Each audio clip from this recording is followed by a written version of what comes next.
तो ये है चैप्टर नंबर 1 क्लास 10th और क्लास 10th में सब्जेक्ट हिंदी चैप्टर नंबर 1 जिसका नाम है मतलब कि सूरदास जी के बारे में है। ये चैप्टर एनसीईआरटी के सॉल्यूशंस हैं, ठीक है।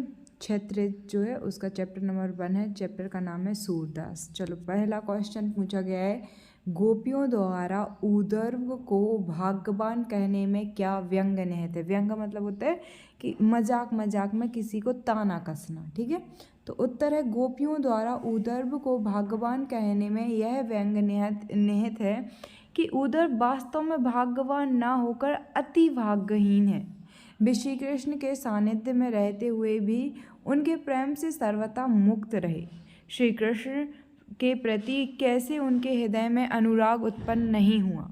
अर्थात श्री कृष्ण के साथ कोई व्यक्ति एक क्षण भी व्यतीत कर ले तो वह कृष्णमय हो जाता है। वे प्रेम के सुखद अनुभूति से पूर्णतः अपरिचित हैं।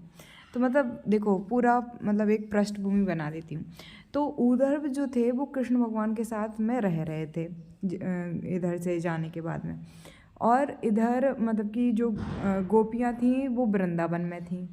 कृष्ण भगवान ने सोचा कि चलो मज़ा चिखाते हैं, ऊर्ध्व को भेजते हैं वृंदावन। तो उन्होंने एक लेटर लिखा और वो लेटर लिख के ऊर्ध्व को दिया कि जाओ ये लेटर यहाँ लेके और गोपियों को देना।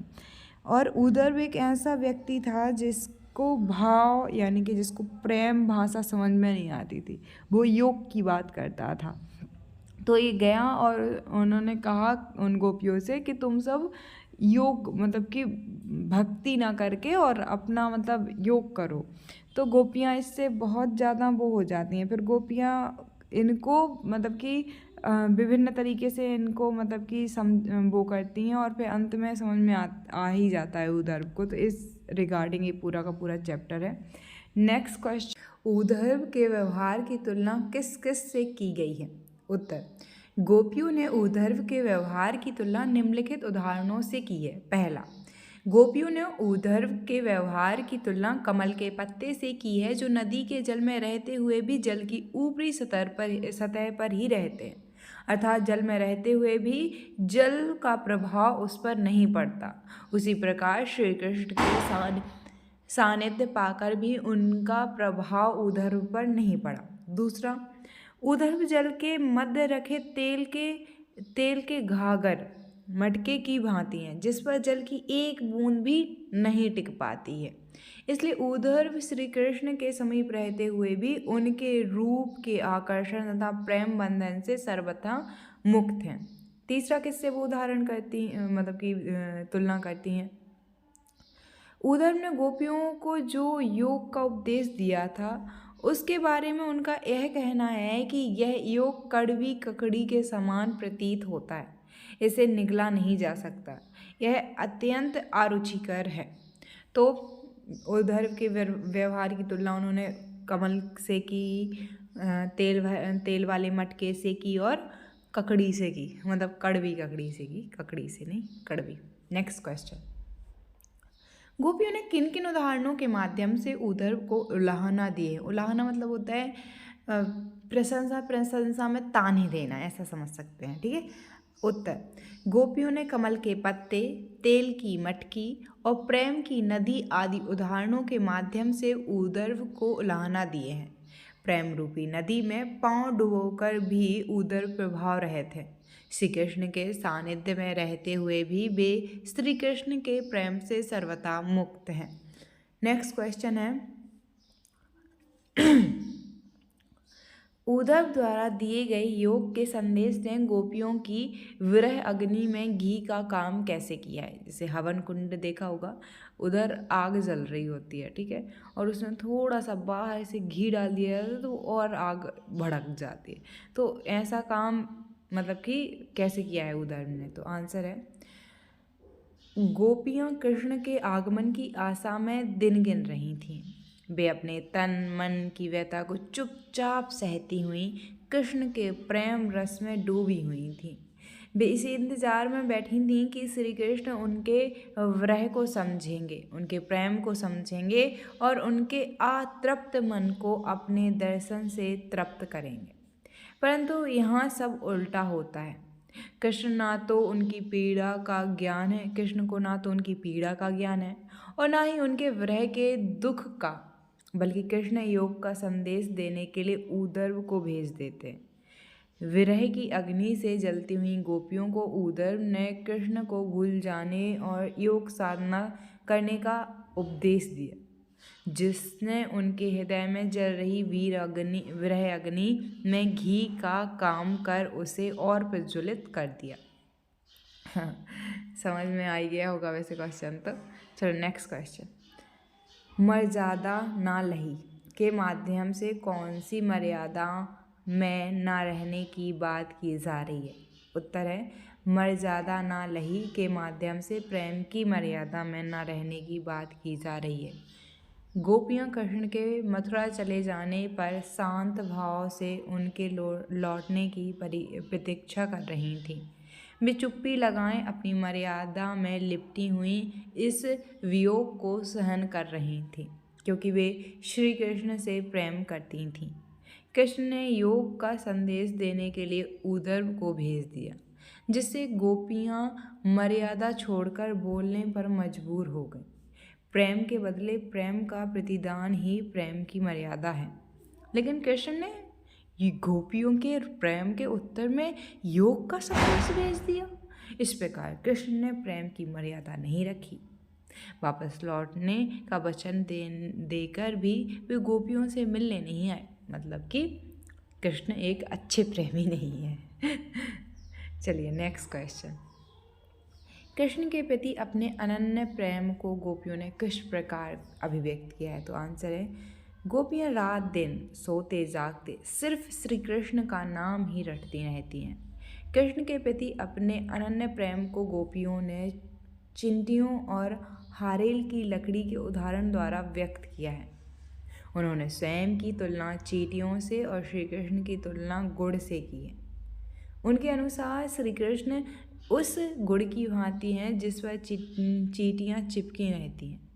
हारेल एक ऐसा पक्षी है जो सदैव अपने पंजे में कोई लकड़ी या तिनका पकड़े रहता है, वह उसे किसी भी दशा में नहीं छोड़ता। उसी तरह गोपियों ने मन, वचन और कर्म से श्री कृष्ण की प्रेम रूपी लकड़ी को दृढ़तापूर्वक पकड़ रखा है।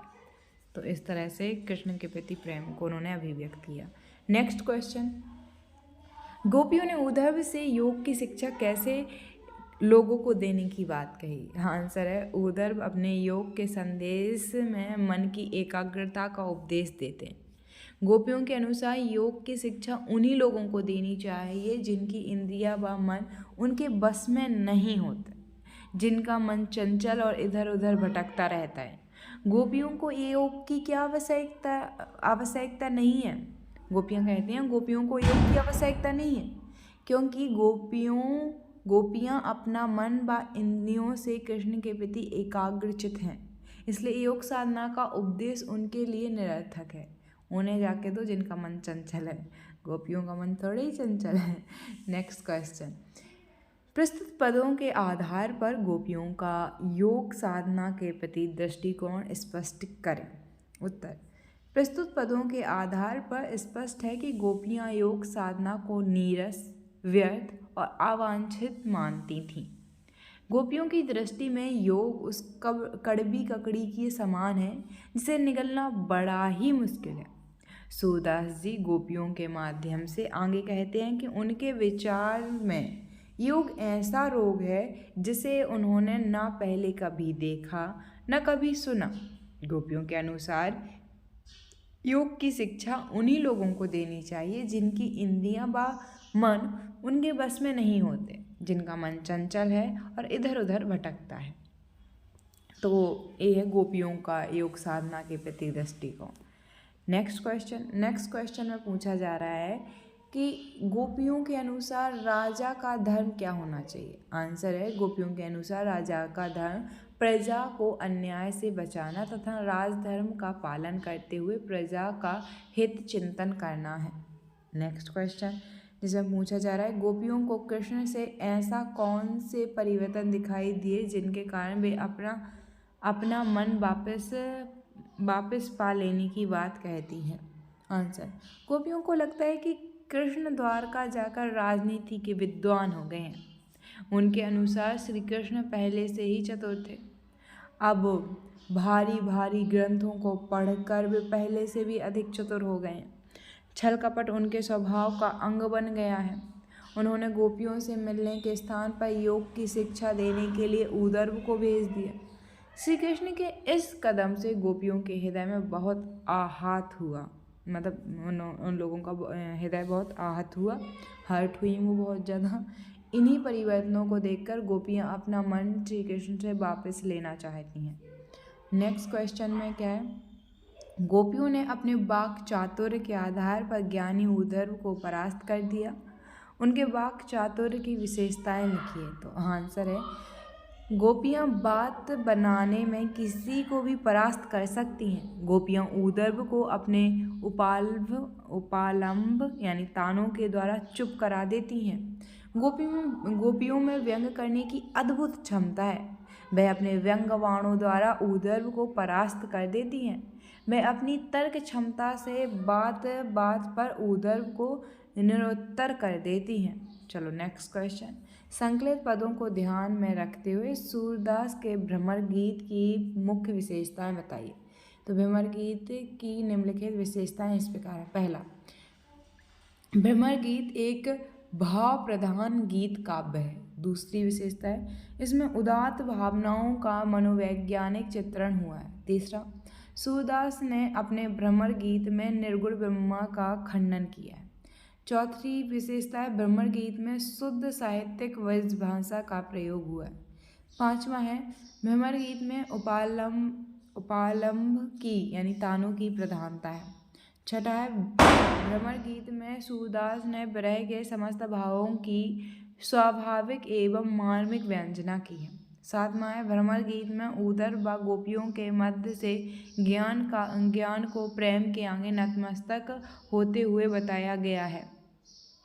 ज्ञान के स्थान पर प्रेम को सर्वोपरि कहा गया है। आठवीं विशेषता है, भ्रमर गीत में संगीतात्मकता का गुण विद्यमान है। नेक्स्ट क्वेश्चन है रचना और अभिव्यक्ति से। तो क्वेश्चन है, गोपियों ने ऊर्ध्व के सामने तरह तरह के तर्क दिए। अब अपनी कल्पना से और तर्क दीजिए। चलिए देते हैं। गोपियों ने ऊर्ध्व के सामने तरह तरह के तर्क दिए। हम भी निम्नलिखित तर्क दे सकते हैं। पहला, ऊर्ध्व पर कृष्ण का प्रभाव तो पड़ा नहीं, परंतु लगता है कृष्ण पर ऊर्ध्व के योग साधना का प्रभाव अवश्य पड़ गया। दूसरा, निर्गुण अर्थात जिस ब्रह्मा के पास गुण नहीं है उनकी उपासना हम नहीं कर सकते हैं। तीसरा, योग का मार्ग कठिन है और गोपियाँ कोमल। हमसे यह कठिन योग साधना कैसे हो पाएगी, यह असंभव है। इससे अच्छे और तर्क आप सोच सकते हैं और वो भी दे सकते हैं। नेक्स्ट सवाल है, ऊर्ध्व ज्ञानी थे, नीति की बातें जानते थे। गोपियों के पास ऐसी कौन सी शक्ति थी जो उनके वाक् चातुर्य में मुखरित हो उठी। आंसर, सच्चे प्रेम में इतनी शक्ति होती है कि बड़े से बड़ा ज्ञानी भी उसके आगे घुटने टेक देता है। गोपियों के पास भी श्री कृष्ण के प्रति सच्चे प्रेम और भक्ति की शक्ति थी, जिस कारण उन्होंने ऊर्ध्व जैसे ज्ञानी और नीतज्ञ को भी अपने वाक् चातुर्य से परास्त कर दिया। अगला सवाल है, गोपियों ने यह क्यों कहा कि हरि अब राजनीति पढ़ाए हैं। क्या आपको गोपियों के इस कथन का विस्तार समकालीन राजनीति में नजर आता है, स्पष्ट कीजिए। गोपियों को लगता है कि श्री कृष्ण द्वारका जाकर राजनीति के विद्वान हो गए हैं। अब कृष्ण राजा बनकर चालें चलने लगे हैं। छल कपट उनके स्वभाव के अंग बन गए हैं। गोपियों ने ऐसा इसलिए कहा क्योंकि श्री कृष्ण ने सीधी सरल बातें न करके ऊर्ध्व के माध्यम से अपनी बात गोपियों तक पहुंचाई है। गोपियों का यह कथन कि हरि अब राजनीति पर आए कहीं न कहीं आज की भ्रष्ट राजनीति को परिभाषित कर रहा है। आज की राजनीति तो सिर से पैर तक छल कपट से भरी हुई। कृष्ण ने गोपियों को मिलने का वादा किया था और पूरा नहीं किया। वैसे ही आज राजनीति में लोग कई वादे करते हैं और भूल जाते हैं बिल्कुल। तो ये था फर्स्ट चैप्टर। इसके बाद में सेकंड चैप्टर आपको मिल जाएगा। इसकी पूरी प्लेलिस्ट है, वहाँ पे आप सारे क्वेश्चन आंसर को एक साथ में रिवाइज कर सकते हो, पढ़ सकते हो, दोबारा रिवाइज कर सकते हो, एक बार लिख के याद करना, फिर चेक कर सकते हो या कमेंट बॉक्स में आंसर कर सकते हो। तो इससे बहुत अच्छा रिवीजन हो जाएगा। मिलते हैं नेक्स्ट वीडियो में एक नेक्स्ट चैप्टर के साथ।